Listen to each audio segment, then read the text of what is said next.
Hello everyone, good evening and a very warm welcome to each one of you present here.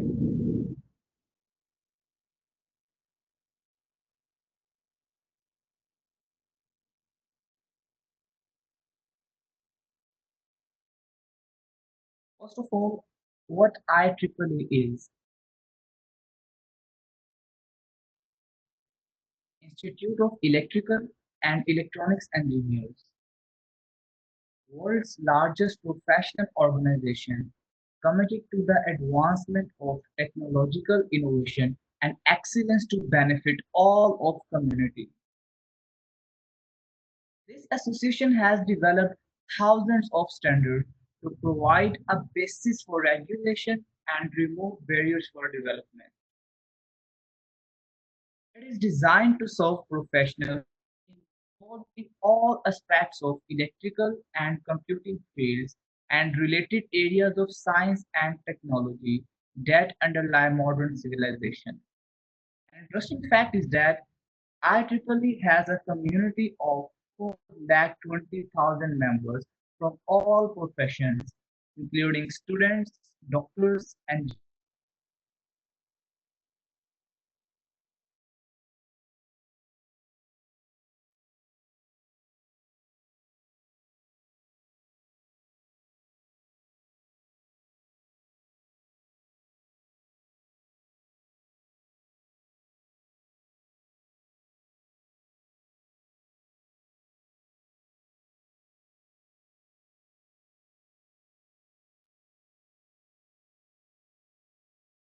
Antennas and Propagation Society, IEEE Circuits and Systems Society, IEEE Components, Packaging and Manufacturing Technology Society, IEEE Computational Intelligence Society.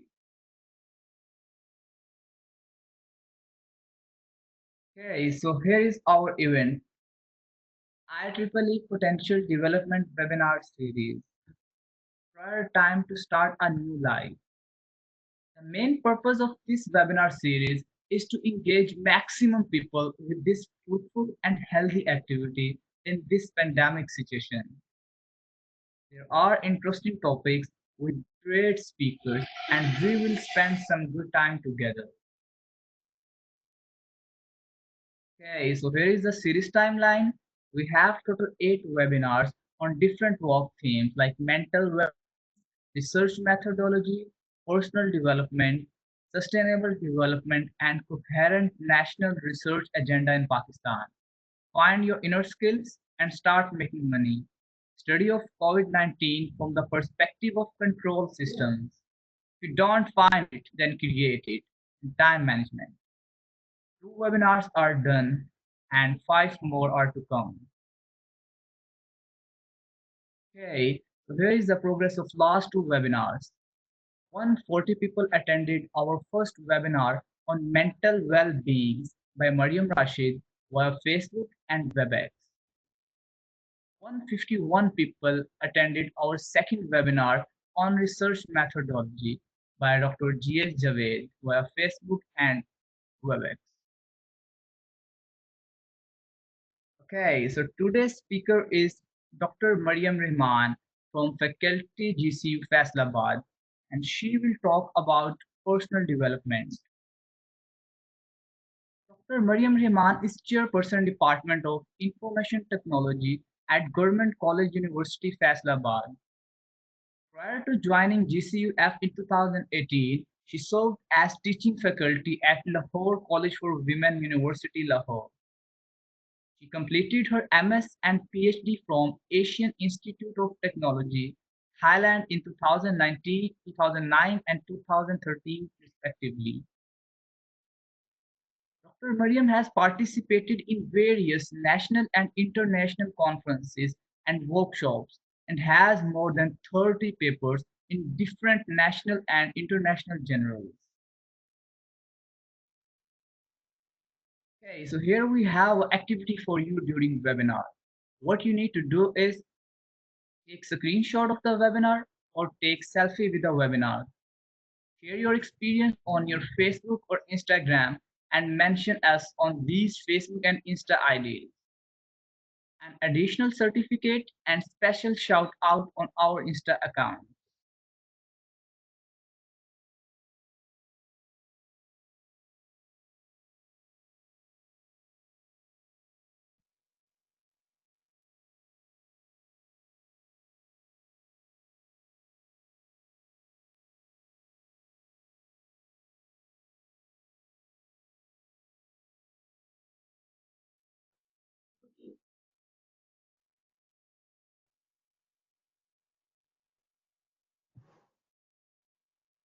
Hand over to Ma'am Mariam Rehman.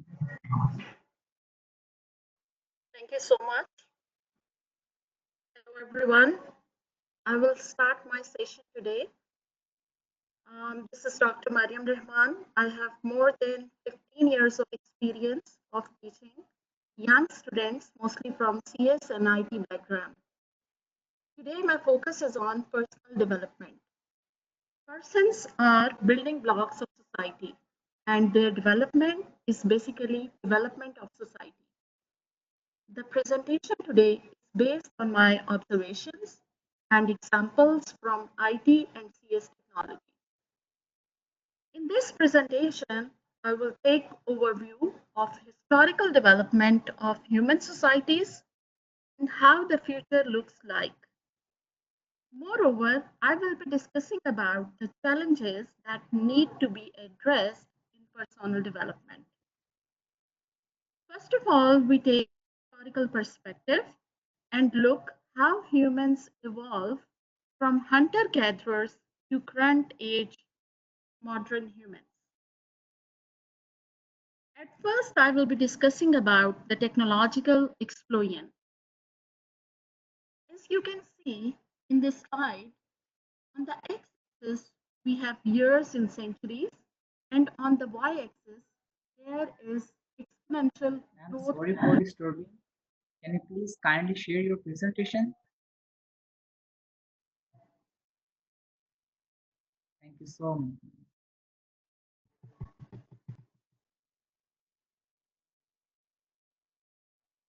Here in this slide, you can see technological explosion.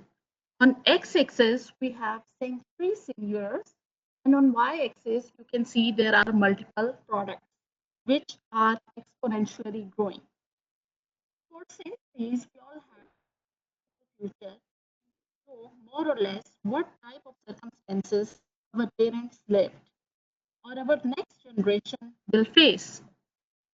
This kept slightly changing since of printing press in 15th century, but 20th century saw revolution, and with innovation of difficult to estimate how fastly the existing technology will be replaced with better and sophisticated ones. For example, look at supercomputers and 3D technology. I will just name few. After talking about the technological explosion, I will discuss about the patents explosion and shifting influence of China. In this slide, you can see, and on y-axis, the number of patents filings have been shown. Patents has grown to dizzying heights. For most time, UA dominated with Japan overtaking USA in 1970s. But you can see that China has become a major player now and is likely to continue. After talking about the technological explosion and patents explosion, I will be discussing technology disruptions. Technology disruptions. You can see here, fixed line phone has been replaced by mobile phones. Film camera has been replaced by a digital camera. Typewriter has been replaced by basically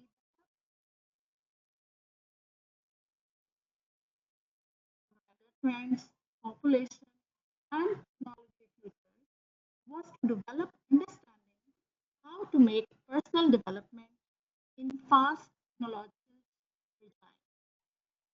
When there are too many hands are chasing jobs due to high population growth rates, and urbanization. Technological disruptions are making technology better, less expensive, and smarter. And is also reaching people in much quicker way than old technology. Now we are talking about the technology. I will discuss about how faster technology is traveling to end users. In this slide, you can see that adoption of new technologies is accelerating. Here we will mention time to reach 150 million users. How many times it takes? You can see in this slide, fixed line phone took around 89 years to reach 150 million users. But this time span is reducing gradually. Like we can say, to invite everyone to understand what skills will be needed when technology is quickly reaching end users and replacing old technologies and skills. You can also see TV took around 38 years to reach 150 million users. At the same time, cell phone took 14 years, 7, Facebook 5, Internet 4, and Google Earth took only 2 years to reach the same number of users. By looking at disruptions and mega trends, now we have to think about what is the next turning point. To answer my question, I will discuss about industrial revolutions in perspective of personal. We talk about the industrial revolutions. So we know that we have four revolutions: Industry 1.0 standard, Industry 2.0, Industry 3.0, Industry 4.0, where we are standing today. Besides major turning points, the revolution had been major player and has also gone on with the regulations itself.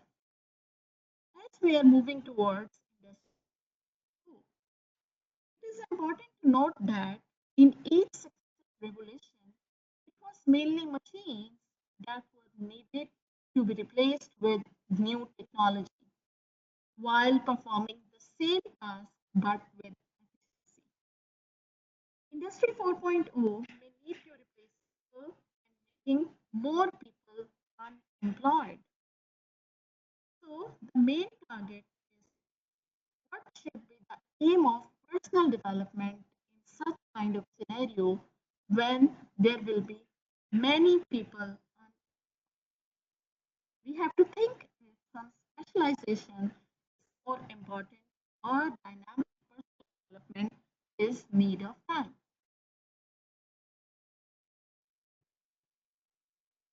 Here we can see that industrial revolution. We are standing at industry 4.0. You can see from this slide.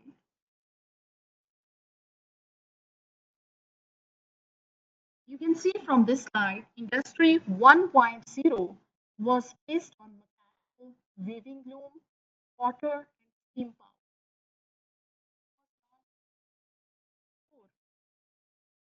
2.0 was based on electrical energy. Industry 3.0 was mainly based on IT, electronics. And finally, where we are standing today, that is Industry 4.0, which may cause huge labor displacement. Industry 4.0 is based on cyber physical systems, which link real objects with information processing virtual objects via the internet. So, what is the turning point? Artificial intelligence will be next turning point. If we look at four milestones in human history, we can see that in 16th and 17th century there was agricultural revolution. In 18th and 19th century there was industrial revolution. In 20th and 21st century, digital revolution. In 21st century, that is called today. So, what in fact AI revolution?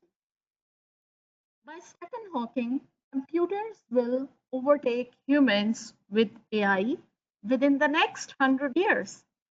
When that happens, we need to make sure the computers have goals aligned with our needs. So, AI regulation to produce useless class. What do you mean by this? It means we are in university, we are producing multiple graduates. But the question comes, how many of them got skilled jobs? Like if we talk about IT personnel, we are graduating 100 students in one session. But how many students are there who are getting IT related jobs? Maybe very less percentage. So we need to think over on our skill set, what we are producing at the mass level, and what skills persons are holding. So AIT regulation need skilled personnel, but there is a possibility that there is a big lot of discuss. So here I will be discussing about, to create a background, I will be discussing about the youth bulge of. According to the statistics, 64% of the nation is younger than the age of 30. 29% of Pakistanis are between 15 and 29 age range, which is assumed to be group which is defined as youth. Now more young people than has ever had. And this is forecasted to continue to increase until at least 2050. There is one source which I gathered from Jinnah Institute. In here we can see we have youth demography in Pakistan. Here if we look at the youth literacy rate, so we can see that there are three age groups have been defined.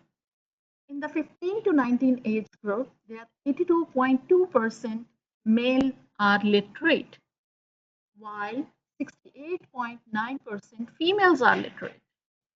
And in the age range of 20 to 24, we have 78.5% male literate, however, 58.7% female literate. And in the age group of 25 to 29, we have 73.2% male literate and 51% female literate. We have 179 universities with 1.27 million students enrolled. So these statistics basically show us that most of the population is under the age of 30. In the next slide, you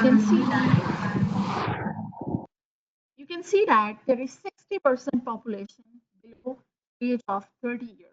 In this graph, you can see that on x-axis we have percentages, y-axis we have age ranges. So 60% population is below 30 years old. There are basically two opposing views about youth bulge. There are two views which can be positive or which can be negative. The youth bulge is a demographic gift. The large number of youth is seen as an asset for political and social opportunities. However, on the other side, the youth bulge is a problem, having negative political and social implications. There are a few more statistics. Global youth development. There was one study, and in this study, there were 183 countries were studied, and Pakistan was ranked at 154. And I'm comparing Pakistan with Germany, who was ranked first. If you look at the bulge population lies between the age of 15 and 29, in Pakistan it's 29%, while in Germany it is 17%. 15%. In the next slide, we can see that degrees no more guarantee job. Skills do guarantee. If you look at this picture, it is showing that today's education is not fit to the world of tomorrow. Here is one guy showing having a PhD, finished 3 postdocs, published 6 papers, but no job. What could be the reason behind that? Because degrees don't guarantee job, but skills do guarantee. Now I have linked personal development with COVID-19. If you look at this scenario in this situation, personal development is not only important for normal times, but also for uncertain times, like current pandemic situation. In this situation, who is most vulnerable in terms of jobs during pandemic? We can see that unskilled labor, skills which need physical presence in factory or job place, professionals lacking flexibility to learn new skills, and professionals lacking lifelong learning skills and relying on fixed skill set. It means we should have adaptability to change our mindset, to learn new things. And this will basically give us power to cope with the changing needs of time. Now we can look at who are the personas which are least affected and early to emerge in pandemic. And you can see that e-commerce professionals, developers, IT professionals who are doing freelancing while sitting at home, and data scientists who are performing their duties while performing prediction, forecasting, and data analysis. So, being IT personnel, if you have right skill set, so you can cope with every kind of situation. Now the point is this: how to avoid being in useless class? What parameters we need to take to avoid to be in this useless class? So the main thing is we need personal development. There are basically 10 most valuable brands of 2020, and you know very well about these: Amazon, Google, Apple, Microsoft, Walmart, ICBC, Huawei, and these are the valuable brands. And in order to develop skills, we need to engage ourselves with such organizations. But the point is this: what are the future jobs? Future jobs will be for those, according to 4.0 standard, will be for those who have defined skill set. Degree might not be that much needed. So here I will say that data is the future oil, and you should start something now. You should develop your skills so that you can utilize them whenever it is needed. Here I will refer to data science. As you know very well, data science is a growing field, and on here in this graph, the years have been shown, and on y-axis we have, and here you can see that we have basically exponential growth of computing. If we talk about the computing power have been increased till 10 power 25 or maybe up more than that. So in order to be effective, there are, by Stephen Covey, there are 7 habits of highly effective people. These habits are You need to be proactive, begin with the end in mind, put first things first, think win win, seek first to understand, then to be understood, synergize, sharpen the saw. Now I will talk about how we have to select any task, how we should give priority to something. This is basically a strategy of do, plan, delegate, and eliminate. Here you can see that we have four quadrants. And if something is very urgent and important, we should do it. If something is important but not urgent, we should plan that. If something urgent but not important, we should delegate it. And if something is not urgent, not important, that we should eliminate that. When we talk about the strategic personal development, then we need to think over few elements, which are clear goals, comprehensive understanding of needs, focus on unfolding potential, strategic integration, holistic perspectives, systematic approach, coherent methods, sustainability through anchoring and monitoring. These are basically key elements. So, what is lifelong learning for personal development and why lifelong learning? It's no longer possible to acquire knowledge once and spend the rest of the life by applying. In the past, when we talk about the teachers, then they used to read one book once and keep on delivering the same lecture again and again in multiple sessions, multiple years. But now the things have been changed. We need to learn many new things. We have to change our mindset. We have to learn many new things. And we have to move with the flow of time. Like if I talk about IT industry, then you know the things are changing very quickly. Like if I take the example of Python, now Python is written by Golang. So there are so many new things here. So we have to be adaptable to new things. This concept is very much needed to meet the current needs. When we talk about the students' lifelong roles, so basically these roles have been divided into universal basic competence, professional credential, and lifelong learning. Universal basic competence is based on 4 years undergraduate program. In professional credential, we talk about the graduate program, 1 to 3 years, and then the last point is lifelong learning. The future will rely on kind of.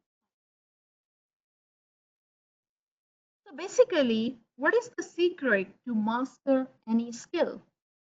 According to Malcolm Gladwell, 10,000 hours is the amount of practice you must put in to attain mastery. So it means that we need to invest maximum time to achieve our target. Now I will link personal development with emotional intelligence, which is also very much needed and it is the need of time. So basically, what is emotional intelligence? Emotional intelligence is a way of measuring how aware you are of your emotions and the emotions of others. When we talk about the emotional intelligence, we always think about self awareness, motivation, empathy, social skills, and self regulation. When I talk about the parts of emotional intelligence, then we divide them into two parts. One is linked with personal skills, and the second one is social skills or competences. When I talk about the personal skills, It means that how we manage ourselves. And when I talk about social skills, then I talk about relationship with others. In personal skills, we need to have focus on self-awareness, self-regulation, and motivation. When I talk about the self-awareness, then it means that emotional awareness, self-confidence, and continuously assessment will help me know about. And what about the self-regulation? Self-regulation contains adaptability, innovation, and self-control. And the motivation is basically your commitment to task, your initiative, your optimism. And then we have in the social skills, these are also very much important. They focus on empathy and social skills. In empathy, we talk about understanding others. We try to give services to others and the awareness about critical issues. And in the social skills, we talk about collaboration and cooperation, team capabilities, leadership, conflict management, communication, and influence. So basically, social skills are associated with the leadership qualities. A good leader should have social skills so that he could deal his task more.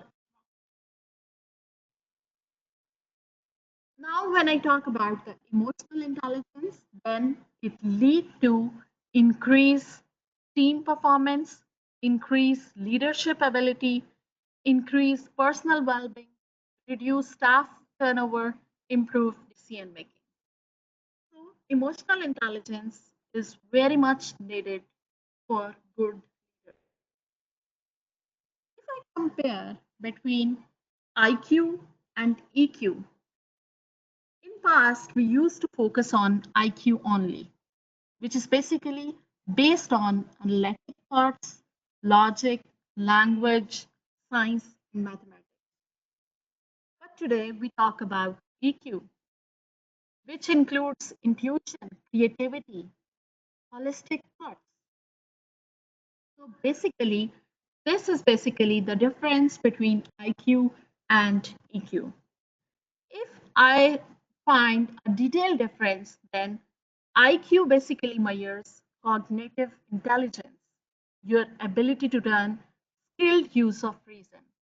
However, emotional intelligence measures emotional intelligence, your ability to use emotions and cognitive skills. IQ gets you through school, but emotional intelligence gets you through life. So, if you are fixed with your mindset doesn't change, so you can't be a good leader. But for emotional intelligence, you should have flexible skill, which could be learned with life. So here you can see that there is a bit difference between emotional quotient versus intelligent quotient. A study comparing outstanding managers with average managers found that 90% of the difference was accounted for by EQ. Exposure to the traditional leadership skills development does not correlate with improvements in EQ or career success. A study found that the most important factor to predict whether or not a person took the lead within his or her team was an individual's emotional intelligence. So we can see that besides IQ, we need EQ as well. No doubt, emotional intelligence is more rare than book smarts, but my experience says it is actually more important in the making of a leader. This is basically quote by Jack Welch. I found one another interesting quote by Stephen Covey.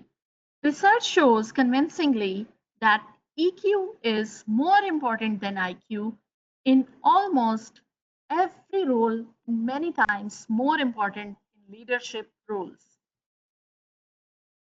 So I will advise about personal development. Set a goal so big that you can't achieve it until you grow into the person who can. This was basically given by Zig Ziglar. Another quote is here: the only person you should try to be better than is the person you were yesterday. Thank you. This is presentation, my presentation. Thank you so much for listening, and definitely I will welcome question answer from anyone. How do you rate skills versus university scores?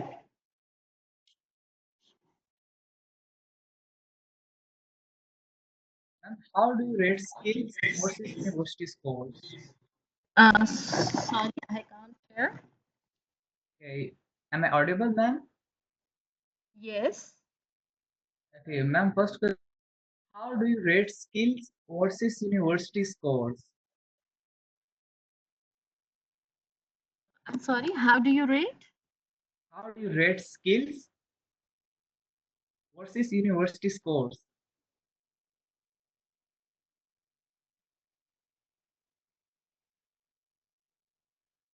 Um, can you please write?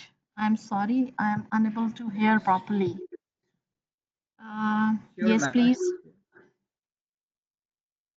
Ma'am, how do you rate skills of someone or anybody versus his Right. scores in university scores? Actually, the main thing is, yeah, I got your point. Sorry that I was unable to hear. Okay. No Actually, problem. the main point is this, that we need to develop skills and we need to practice those skills. The main thing which is lacking in the university environment is most of the students does not take things seriously because they are not investing on themselves. They are just using the money by their parents. If I talk about the students studying abroad, then you can see that they are spending huge investment on their studies. That's why they give more attention. They do more practice. They do more practical work. But in Pakistan, unfortunately, what I analyze that some students are very much serious, and they got right targeted job. However, some students they don't take things seriously. Yes, The main exactly. the main point is this, that students should take the responsibility on themselves. That it is our responsibility to learn. Those who learn with sincerity, they progress. But what role teacher can play while delivering any lecture?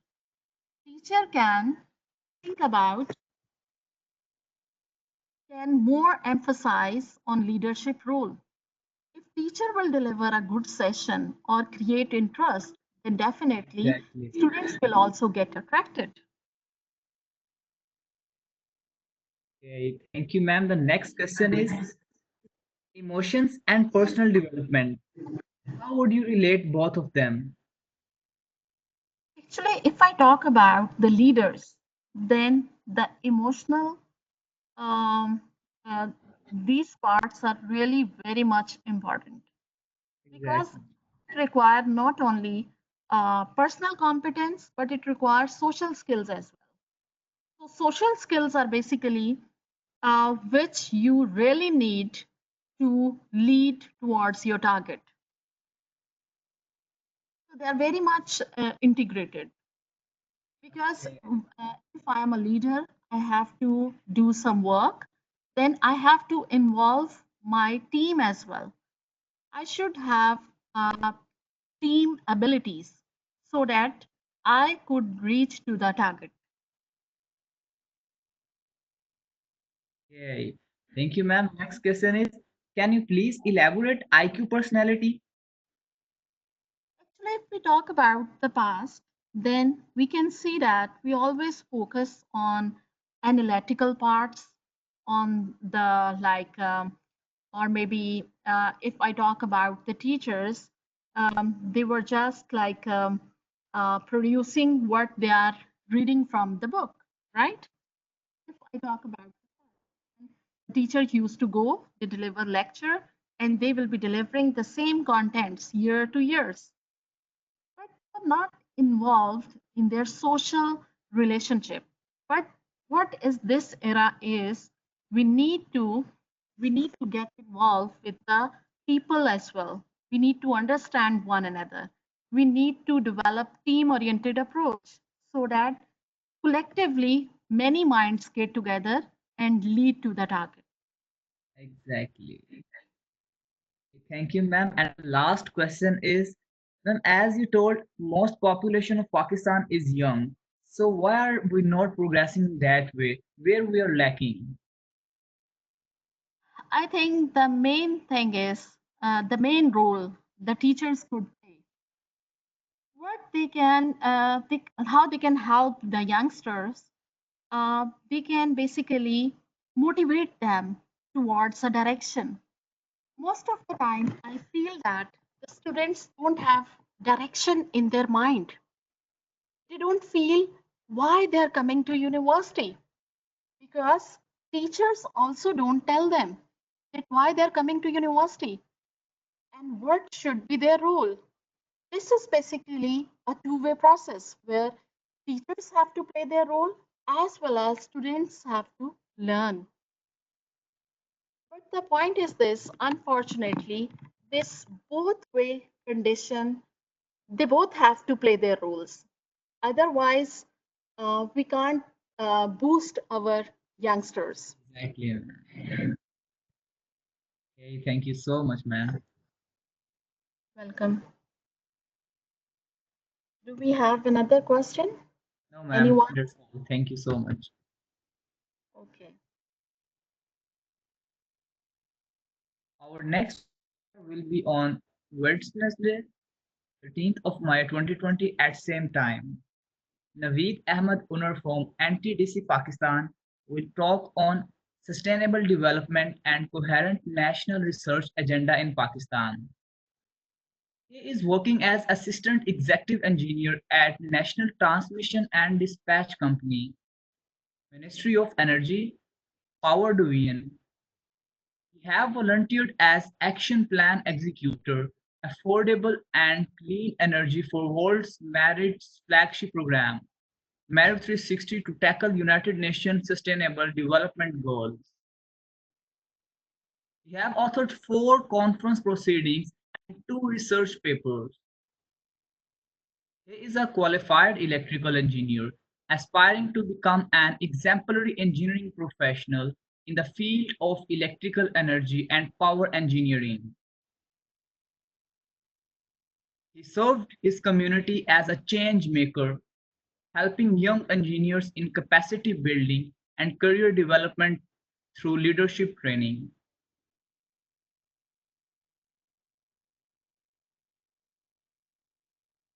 This webinar is highly recommended for those who wanted to learn about power transmission and production of affordable and clean electricity and other aspects of electrical engineering. It will literally change your all perceptions, and 1 hour you spent here will pay you back. Thank you so much for your attention. We will email e-certificates to you within 1 or 2 working days. If you have any query, feel free to ask.